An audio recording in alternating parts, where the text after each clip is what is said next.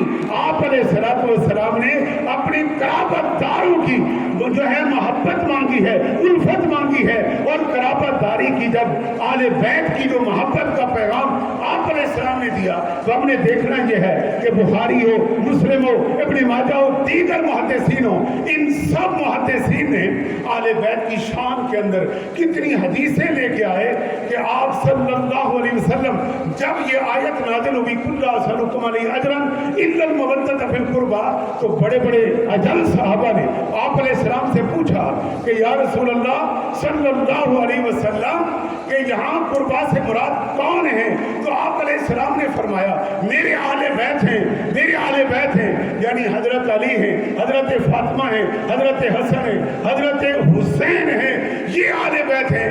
اور اب ترمذی میں چلتے ہیں، امام ترمذی فرماتے ہیں کہ وَلَن يَتَفَرَّقَا حَتَّى يَرِدَا عَلَى الْحَوْضِ، کہ یہ قرآن اور آل بیت ان کا آپس میں رشتہ یہ ہے کہ یہ کبھی جدا نہیں ہوں گے یہاں تک کہ حوض کوثر پر میرے پاس آئیں گے۔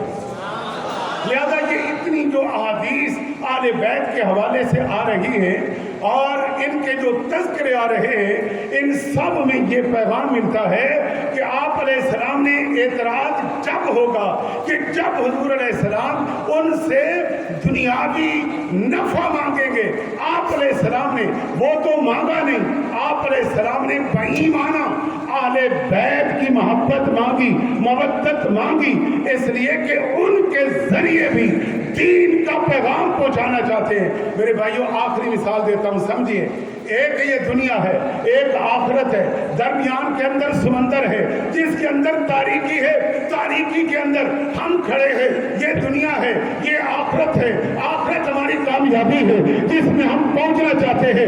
ارے پہنچیں گے کیسے؟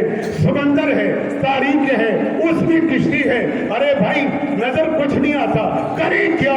تو مفسرین کرام نے بڑے پیارے پیرائے میں، بڑی محبت میں، بڑے حسن انداز میں انہوں نے کہا پریشان کی ضرورت نہیں، یہ دنیا ہے، یہ آخرت ہے، سمندر کے درمیان میں کشتی، اس کے اندر ہم سب ہیں، اوپر ستارے جو موجود ہیں،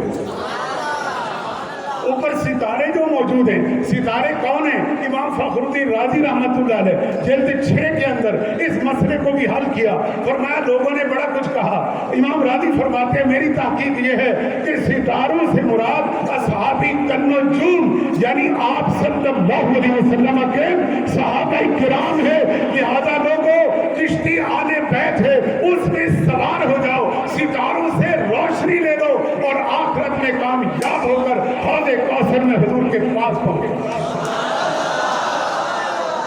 کشف المحجوب شریف میں سیدی داتا گنج بخش رحمۃ اللہ علیہ نے ایک بات لکھی، دوستو سنیے توجہ سے، توجہ ہے بولیے۔ حضور داتا صاحب فرماتے ہیں علم، حلم، بردباری، کئی باتیں آپ نے امام حسن کے حوالے سے ذکر کی، تو دوستو یہ بات بھی آپ نے ارشاد فرمائی کہ ہوا یہ کہ امام حسن بصری فرماتے ہیں میں دروازے پر ہوں، ایک عربی جنگل کا رہنے والا وہ جناب امام حسن کے پاس آیا اور آتے ہی اس نے گالیاں دینا شروع کر دی، طرح طرح کے الفاظ بولے جو عام بندہ سنے تو کپڑوں سے باہر آئے، غصہ برداشت نہ ہو۔ آج بھی دور عدم برداشت کا ہے، کوئی کسی کو برداشت نہیں کرتا، جبکہ وہ یہ چاہتا ہے اس نے ایک ہی میں 2 کروں 2 4۔ آج یہ دنیا کے اندر نفسا نفسی کا عالم اسی بات کا پیغام دے رہا ہے کہ اس سے نکلنا ہوگا. آج آل بیت کا دن منانے والوں اور امام حسن کے تذکرے کرنے والوں، آئیے کشف المحجوب شریف میں داتا صاحب رحمۃ اللہ علیہ نے بردباری کا پیغام حضرت امام حسن کے حوالے سے کیا دیا. امام حسن کو وہ گالیاں دیتا ہے، لیکن امام حسن فرماتے ہیں، ارے توجہ ہے بولیے، امام حسن فرماتے ہیں آپ کو پیاس تو نہیں لگی؟ آئے ہائے، آپ کی سبحان اللہ کی آواز نہیں ہے یار. امام حسن پوچھتے ہیں آپ کو پیاس نہیں لگی؟ پھر وہ گالیاں اور دیتا ہے. پھر آپ کے والد کو، آپ کی والدہ محترمہ کو وہ ان کلمات سے جو ناقابل برداشت ہے، وہ ان کلمات سے بول رہا ہے. آپ پوچھتے ہیں اچھا بھوک تو نہیں لگی؟ کھانا کھایا ہوا ہے، پانی پیا ہوا ہے. اچھا پھر آپ اس طرح بولتے گئے اور وہ بولی جا رہا ہے، وہ بک رہا ہے آل بیت کے خلاف.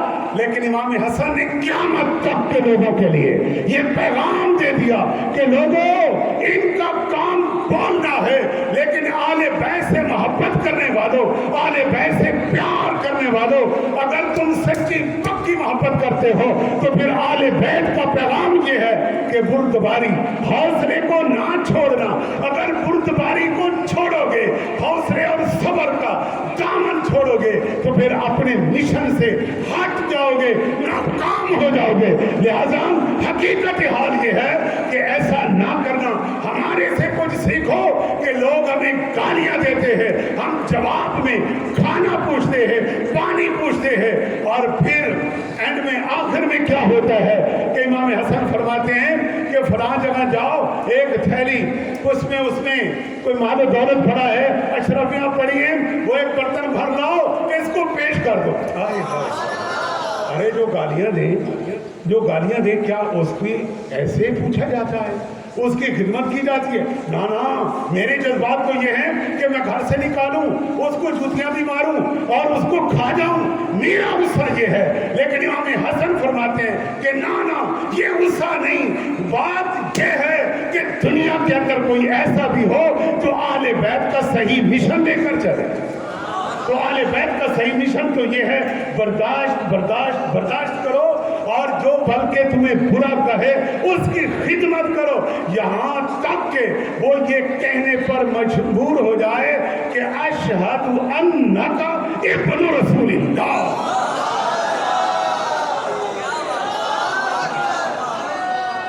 کون تھا؟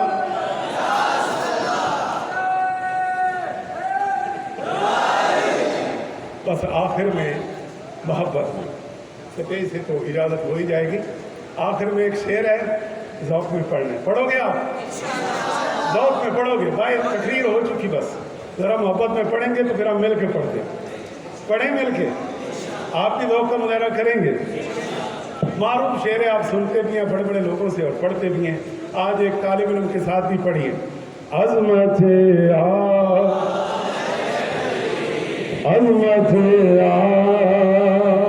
نبی بھول نہ جانا لوگوں، عظمت بھول نہ جانا لوگوں، عظمت دیکھنا غیر کی باتوں میں نہ آنا لوگوں، دیکھنا غیر کی باتوں میں نہ آنا لوگوں. فرشتہ اجل سنی کا تعارف پوچھے